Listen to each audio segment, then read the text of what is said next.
Hello, everybody. Harry here to talk some more about the Tyre Nichols case in Tennessee. So we talked about this, of course, last week, but that was before the much anticipated video was released late Friday. Let me start there. We are accustomed to when there is video, and that's been the presence of video, a complete game changer in police brutality cases. It's normally from one or two sources, for example, a citizen on the street. Here, it was a jumble and hodgepodge of many different sources, cameras that officers will have on their hips, things in the car. It seemed to be about 5 or 6 potentially, and that gave a very sort of unexpected and confusing tint to the whole video. If you saw any of it, you saw it was more like, a camera had sort of fallen down and was being picked up, and the angles were strange, and it was very hard to put together. I spent a fair bit of time trying to do it, and other outlets now have done it. New York Times has done a pretty good job of trying to go chronologically. But a couple implications of the video as it is. First, it doesn't bring home in the way that previous videos, say in the George Floyd or Rodney King cases, do, the kind of concentrated brutality and criminal conduct of the defendants here, the 5 police officers who beat Tyre Nichols to death. Because it's more just like a kind of confusing, it's as if people drop different cameras in there at different angles. It made it hard for us to take it all in. Now, you could sort of go through it and try to isolate, and there were certainly some horrifying scenes. One where an officer, Nichols, is completely helpless. He lifts him up, and then he actually takes a step back to launch a haymaker, and there's a fair bit of that. When it comes to trial, there's going to be an interesting battle, it seems to me. That footage is not what the jury's going to see, or certainly not solely.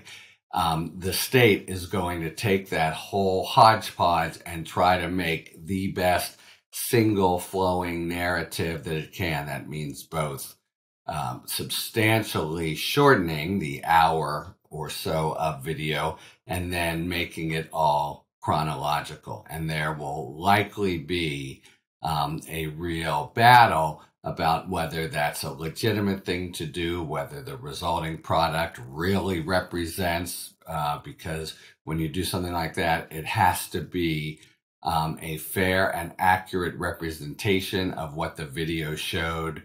And obviously, the state will argue this is exactly the facts, and the defendants will argue it's put together in a concentrated way to exaggerate rather than depict the kind of horrors of the night. So that's one thing, is the picture itself, and how in some ways, I think to the extent we had a muted and largely peaceful national reaction, it was because we didn't have the most, lurid and sort of horrifying videos we've had in other cases. So that's the first point.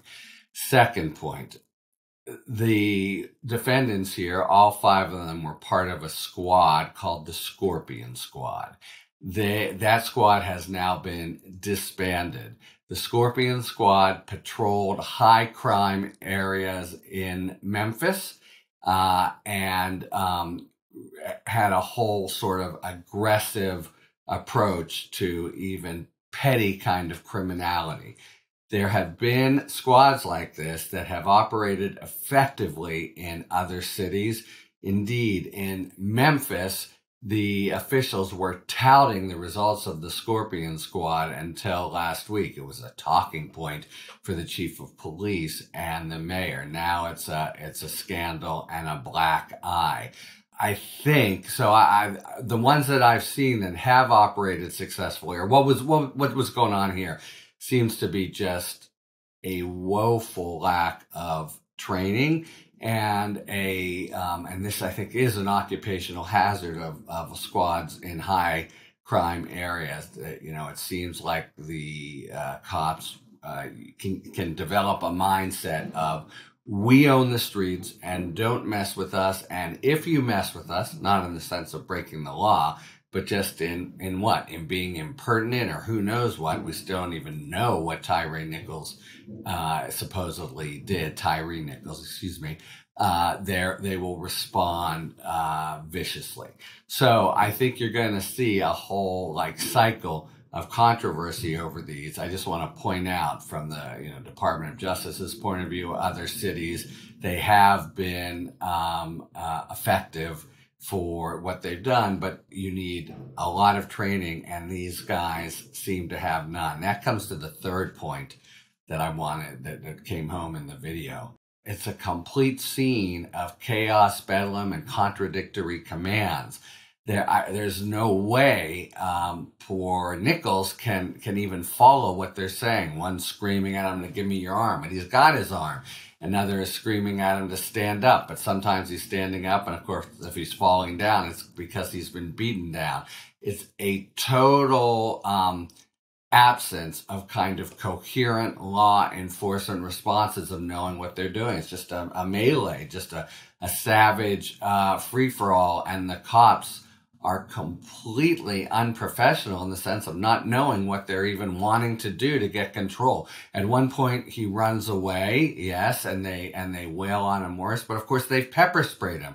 They pepper spray him, they taser him. There are very strict and specific protocols for when you do any of these things, and it was like these 5 were, just put on the job for the first time. That's another thing, another dynamic that came through. In the past, the culture problem has seemed especially pronounced among older officers, and younger ones seem to be much less likely to get involved in crimes like this.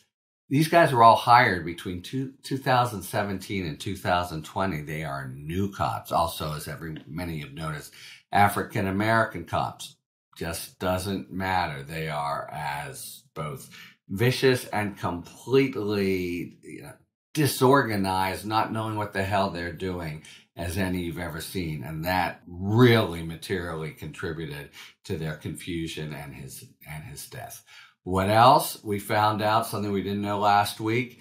Tyre Nichols has been completely pummeled. He's in a position, of course, where he's going to die from his injuries in 3 years. And the ambulance takes an unconscionable amount of time to arrive. That's for starters. And then the first responders when they do arrive, they don't seem to do anything for about 7 minutes. He's bleeding. There's a protocol they're supposed to do. They can't get information from the cops. 2 of them, in fact, have now been suspended from the Memphis Police Department for their dereliction. They're there with a grievously injured person, and their first responsibility is to the victim, and they do basically squat. So all that really bad. One other thing, and I just want to talk briefly about the charges. So the pressure was immediate when the gruesome crime happened, and they came out with charges, very quickly and very serious. So within, 17 days or so, these men have been charged. And there was a lot of talk I saw in the press conferences and the like that this should be the new standard. And that's from a former prosecutor's perspective, that's an unnerving thing to hear. Often it's going to take a long time to build a case, and if you are too abrupt in bringing forth the charges, it's going to really come back to bite you. And then there's the matter of the charges themselves. So far and away the most serious, second-degree murder. And everyone has lauded the decision of the district attorney to bring it. I do as well, but I want people to understand it's something of a reach under Tennessee law. It's the knowing killing of another. The state's going to have to prove beyond a reasonable doubt that in this frenetic situation, this adrenaline-fueled craze, when they're totally beating the life out of him, they know it's killing him.